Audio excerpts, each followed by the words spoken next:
Lost Palm, a Shark Key adventure short, written by Chris Niles, narrated by Brian Meslar and Kelsey-Ann O'Dowd. Prologue, September 1939. The soft scents of lime and brine floated on a late summer breeze, and thin wisps of steam rose from the pavement in front of Pauline Hemingway's house.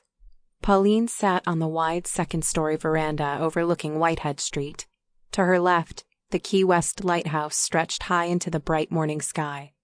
For years, it had served to guide her husband Ernest home from his nights of liquor and brawling, but now it simply reminded her of his betrayal. "I should have expected this."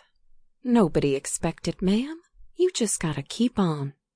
Millie wiped her hands on her crisp white apron, then gathered Pauline's teacup and spoon and stepped back into the wide center hall. As Pauline listened to her maid's steps recede down the narrow staircase, she allowed the tears to fall silently down her cheeks. She granted herself one short moment, then she took a deep breath, wiped the salty brine from her face, and looked up at the lighthouse glowing golden in the morning sun. She rose from the ornate iron-porched chair. Keep on indeed. Pauline's bedroom was cool, the cross breeze flowing freely through tall open windows on 3 walls. She lifted the hinged lid of Ernest's footlocker at the end of their wide bed, the bed she wished had been hers alone. With the thick smell of cedar billowing around her nose, she rummaged through the wooden chest until she found a small carved teak box. The inscription on the lid confirmed she'd found what she sought.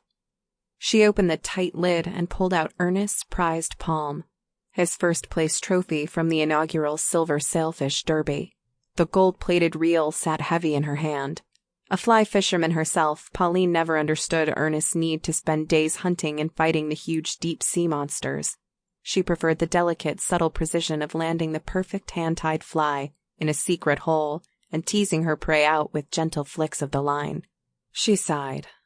Ernest would be arriving tomorrow to collect the last of his belongings and have them shipped back to Havana, where he now lived in open, brazen infidelity with Martha Gellhorn.